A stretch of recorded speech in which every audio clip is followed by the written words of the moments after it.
ప్రతి ఒక్కరికి శ్రావణ శుక్రవారం శుభాకాంక్షలు అండి. ఫస్ట్ శ్రావణ మాసం శుక్రవారం అనమాట. ఈరోజు చాలా చాలా శుభాకాంక్షలు. ఈరోజు మనం అమ్మవారి అభిషేకం అనేది చూస్తున్నాము.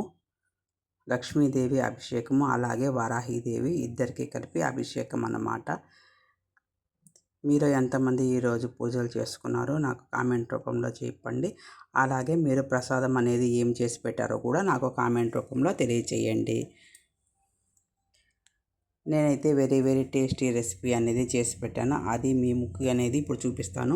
ఫస్ట్ టైం ఎవరైనా మన ఛానల్ అనేది చూస్తూ ఉంటే సబ్స్క్రైబ్ చేసుకొనేసి మన ఛానల్ని విజిట్ చేయండి. అలాగే మంచి మంచి వీడియోస్ నేను అనేది మీ ముందుకు వస్తాను. మన ఛానల్లో అనేది మంచి మంచి వీడియోస్ కూడా ఉన్నాయి. ఒకసారి అనేది అవి కూడా చూడండి. మనం ఇప్పుడు చేసుకుంటున్నాం రవ్వతో మ్యాంగో లడ్డు అనమాట. నేను తీసుకున్నాను 1 కప్పు సుజీ రవ్వ. ఈ రవ్వను అనేది ఫస్ట్ నెయ్యి లేకోకుండా ఉత్తది అనేది వేయించండి. రవ్వ అనేది కొద్దిగా బాగా వేగాలండి. వేగిన తర్వాతే మనం అనేది నెయ్యి వేయాలి. ఫస్ట్ అనేది నెయ్యి వేసామంటే రవ్వ అనేది మీకు పువ్వులాగా అనేది రాదండి. కొద్దిగా రవ్వ వేగిన తర్వాత ఓన్లీ 1 స్పూన్ అనేది నెయ్యి అనేది వేసుకోండి. ఒక పెద్ద స్పూన్తో 1 స్పూన్ నిండా నెయ్యి అనేది వేసుకోండి. ఆ నెయ్యితో బాగా వేయించండి. మంచి కలరు మంచి స్మెల్ అనేది రావాలంటే అంతవరకు అనేది వేయించండి. ఇలా మనం ఫస్ట్ నెయ్యి వేయకోకుండా మధ్యలో ఎందుకు నెయ్యి వేస్తున్నామంటే నెయ్యి అనేది కొద్దిగా రవ్వ వేగిన తర్వాత నెయ్యి వేసామంటే రవ్వ అనేది మనకు విచ్చుకున్నట్టు వస్తుందండి. పువ్వులాగా విచ్చుకున్నట్టు వస్తుంది. దానికనే మనము కొద్దిగా రవ్వ వేయించిన తర్వాతే నెయ్యి వేసామంటే పువ్వులాగా విచ్చుకుంటుంది. చూడండి, మనకు రవ్వ అనేది మంచి కలర్తో మంచి స్మెల్తో వస్తుందన్నమాట. మీరు ఆ స్మెల్ చూడంగానే తెలిసిపోతుంది రవ్వ అనేది వేగింది అని చెప్పి. చూడండి ఎంత మంచిగా మనకు రవ్వ వేగుతుందో. దగ్గరే ఉండి రవ్వను అనేది వేయించుకోండి కలబెట్టుకుంటూ. మనం డ్రై ఫ్రూట్స్ అనేది అన్నీ ముందే వేయించి పెట్టుకునేసానండి. దాంట్లోకి నేను రవ్వ అనేది యాడ్ చేశాను. మళ్ళీ 1 స్పూన్ అనేది నెయ్యి తీసుకోండి. పచ్చి కొబ్బరి నీట్గా తురిమి పెట్టుకోండి. 1 చిప్ప పచ్చి కొబ్బరి అనేది తీసుకోండి. బ్రౌన్ పార్టికల్స్ అంతా తీసేసేయండి. ఓన్లీ వైట్ మాత్రమే తీసుకోండి. ఆ వైట్ని నీట్గా బాగా నెయ్యిలో వేయించుకోండి. మరీ డ్రైగా వేయించొద్దండి. కొద్దిగా చెమ్మపోయేటట్టుగా వేయించుకోండి. కొబ్బరి అనేది ఇలా వేయించుకోవడం వల్ల మీకు మంచిగా నెయ్యి స్మెల్ తగులుతూ చాలా బాగుంటుంది. కొబ్బరిని కూడా రవ్వలో అనేది యాడ్ చేసేసేయండి. ఇలా నీట్గా యాడ్ చేసిన తర్వాత దీంట్లో మనం ఇప్పుడు వేసుకుంటున్నాం ఒక స్పెషల్ ఇంగ్రీడియంట్ మ్యాంగో అనేది నీట్గా ఒక పెద్ద సైజు మ్యాంగో తీసుకోండి. మ్యాంగోకి నీట్గా కడిగేసి మొత్తం పీల్ అవుట్ చేసేసుకోండి. నీట్గా పీల్ అవుట్ చేసేసుకునేసి చిన్న చిన్న ముక్కలుగా కట్ చేసుకోండి. చూడండి, చిన్న చిన్న ముక్కలుగా కట్ చేసుకొని ఇలా మనం ఒక మిక్సీ జార్లో వేసుకునేసి మెత్తని పేస్ట్ లాగా చేసుకుందాం. ఒక బాండల్ తీసుకోండి. బాండల్లో 1 నుంచి 2 స్పూన్స్ అనేది నెయ్యి వేసుకోండి.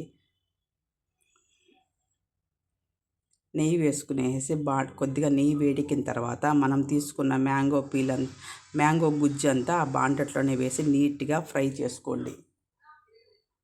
కొద్దిగా బాగా దగ్గరికి రావాలండి. మ్యాంగో గుజ్జు అనేది కొద్దిగా దగ్గర పడాలండి. అలా మనం కలబెట్టుకుంటూ మ్యాంగోని అనేది ఉడికించుకోండి. మ్యాంగో స్వీట్ అనేది చూసుకోండి. స్వీట్ బాగా ఎక్కువగా ఉందా తక్కువగా ఉందా అనేది చూసుకోండి. మ్యాంగో స్వీట్ అనేది చాలా వరకు కొద్దిగా తక్కువే ఉంటుంది. ఎందుకంటే ఇప్పుడు సీజన్ అనేది అయిపోతూ ఉంది కాబట్టి మ్యాంగో స్వీట్ అనేది తగ్గుతుంది. మనం ఒక చిన్న మీడియం సైజు నిమ్మకాయ అంతా బెల్లం అనేది తీసుకోండి. జాగరి చూడండి, నేను ఎంతైతే తీసుకుంటున్నాను చూడండి. కరెక్ట్గా మన గుప్పెడు సైజు బెల్లం అనేది తీసుకున్నానండి. ఆ బెల్లాన్ని కూడా దాంట్లోని మ్యాంగోలోనే వేసేసి నీట్గా కరగనియండి. చూడండి, నేను స్మూత్గా ఉంది నా దగ్గర బెల్లము.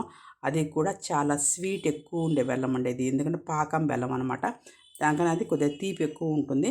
మీరు ఆ స్వీట్నెస్ని చూసుకొని వేసుకోండి. కొబ్బరి రవ్వలో మనకు ఇలాచీ అనేది ఒక 4-5 ఇలాచీలు నలగొట్టేసి వేసేసేయండి. చాలా టేస్టీగా ఉంటుంది. చూడండి, మనకు బెల్లము మ్యాంగో అనేది నీట్గా బాగా ఉడికింది. ఇంకొద్దిగా దగ్గరికి రానిద్దాం. కలబెట్టుకుంటూనే ఉండండి. అంతలోకి ఈ రవ్వ ఇది కూడా నీట్గా అడుగు నుంచి మనం డ్రై ఫ్రూట్స్ అవంతా వేసాం కదా, అవి నీట్గా కలబెట్టండి. చాలా బాగా వేడిగా ఉందండి. దానికి చేయి కూడా కొద్దిగా బాగా కాలుతూ ఉందన్నమాట. జాగ్రత్తగా కలబెట్టుకోండి. ఇలా కలబెట్టుకున్న దాన్ని అంతలోకి మనకి చూడండి మ్యాంగో అనేది కొద్దిగా బాగా చిక్కబడిపోయింది కదా. ఇప్పుడు అనేది మనం దీంట్లో వేసుకోవాలి ఈ రవ్వ కొబ్బరి మిశ్రమం ఏదైతే మనం తీసి పెట్టుకున్నామో అది మొత్తం దీంట్లోకి అనేది యాడ్ చేసేసుకునేసేయండి. చూడండి, ఇది మొత్తం నీట్‌గా కలిసేటట్టు కలబెట్టుకోండి. ఎంతసేపు మనం రవ్వ లడ్డు అంటే మామూలుగా రవ్వ లడ్డుగానే కాదండి, ఇట్లా రకరకాలుగా అనేది ట్రై చేయండి. టేస్ట్ అనేది చాలా బాగుంటుందండి. ఒక 3 డేస్ అయితే మాత్రం నిలవ ఉంటుంది. తర్వాత అయితే నిలవ ఉండదు. ఫ్రిడ్జ్‌లో పెట్టుకొని తింటాము అనుకుంటే ఎక్కువ చేసుకోండి. లేదు 2, 3 రోజులు చాలు అనుకునే వాళ్ళు ఇలా అనేది ఒకసారి ట్రై చేయండి. టేస్ట్ అయితే చాలా బాగుంది. చాలా స్మూత్‌గా ఉంటుందండి లడ్డు అనేది, చాలా బాగుంటుంది. ఒక 3 డేస్‌కి ఒక కొత్త రెసిపీగా ట్రై చేయండి. చాలా బాగుంటుంది మ్యాంగో ఫ్లేవర్‌తో. ఇలా నీట్‌గా రవ్వ అనేది అంతా కలబెట్టుకోండి. మనం ఆ వేడికి అనేది మనకు రవ్వ అనేది మ్యాంగో నీట్‌గా పీల్చుకునేస్తుంది. ఆ వేడి మీద ఉండేటప్పుడే ఒక 2 స్పూన్లు అనేది నెయ్యి యాడ్ చేసుకోండి. యాడ్ చేసుకునేసి మూత పెట్టేయండి ఒక 2 నిమిషాలు. ఆ వేడి అనేది పోయేంత వేడిని రవ్వ అనేది బాగా పీల్చుకొని కొద్దిగా సాఫ్ట్‌గా అవుతుందనమాట.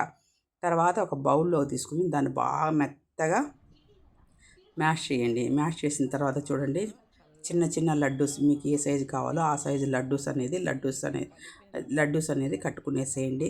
ఖచ్చితంగా ఇది 2, 3 రోజులైతే బయట పెట్టామంటే మూత లేకోకుండా వాళ్ళ నెట్ క్లాత్ వేసేసి బయట పెట్టామంటే మనకు 3 డేస్ అనేది ఖచ్చితంగా ఉంటుందండి. 3 డేస్ తర్వాత అయితే మాత్రం ఉండదు. ఎందుకంటే మ్యాంగో వల్ల కొద్దిగానే బూజు వచ్చేస్తుంది, పాడైపోతుంది. ఫ్రిడ్జ్‌లో పెట్టుకుంటే ఉంటుంది కానీ అంత టేస్ట్‌నెస్ అనేది ఉండదు. కానీ మీరు కొద్దిగానే చేసుకోండి. చూడండి, మనకు లడ్డులైతే ఇలానే తయారయ్యాయి. మినిమం ఒక కప్పుకి చాలానే అవుతాయండి. నేనైతే ఇలా మనకు లడ్డూలు అనేది తయారయ్యాయి. ఈ వీడియో మీ అందరికీ నచ్చిందని కోరుకుంటూ సెలవు తీసుకుంటున్నాను. Thank you so much.